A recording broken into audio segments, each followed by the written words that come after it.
আকর্ষণ করতেই ইচ্ছা করছে। অতি যতনে তোমাকে আমি লাভ করেছি তোমার কৃপাতে।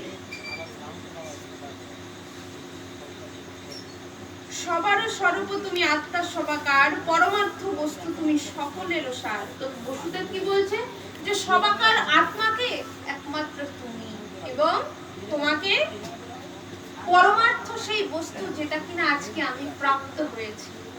অখিল ঈশ্বর তুমি ত্রিভুবন স্বামী, সর্বত্র বিরাজমান তুমি অন্তর্যামী। বলছে কি যে এই যে অখিল ভুবন রয়েছে, সমস্ত কিছুর মালিক তুমি, সমস্ত কিছুতে তুমি সর্বত্র ছড়িয়ে রয়েছো, এবং তুমি সর্বব্যাপী, অন্তর্যামী সকলে। অর্থাৎ দেখবে কখনো আমাদের হৃদয়ে অন্তরের মধ্যে কোনো কিছু জাগে না, যখন আমরা কোনো ভালো কাজ করতে যাই অন্তর থেকে একটা সাড়া আসে, খারাপ কাজ করতে গেলে অন্তর থেকে একটা সাড়া প্রদান একবারই কিন্তু আসে। যাদের হৃদয় চিত্ত একদম স্থির তারা এটাকে বুঝতে পারে। আর দেখা যাচ্ছে আমার মতো যারা মানুষ আছে খুব চঞ্চল একদম কিছু, আমরা কিন্তু সহজে এটা বুঝতে পারি না, সাধু সন্তরা এটা বুঝতে পারেন। তাই ভগবান কিন্তু আমাদের প্রত্যেক সময় সাড়া প্রদান করেন, ভালো কাজেও খারাপ কাজেও ভগবান সবসময় আমাদের কিন্তু সংকেত প্রদান করেন, কিন্তু আমরা সেটা বুঝি না।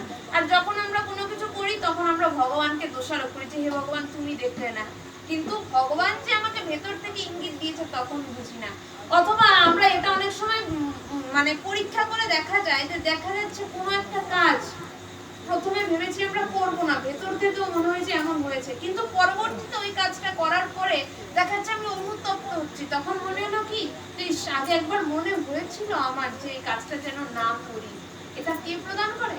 ভগবান সাড়া প্রদান করে, একবারই দেয়, এটা খুব ধীরে দেয় ভগবান, একদম শান্ত গতিতে একবার হয়। যারা খুব স্থির চিত্তের ব্যক্তি ভগবানের সংযুক্ত, তারা এটাকে খুব সঙ্গে সঙ্গে ধরে নিতে পারে। তাই ভগবান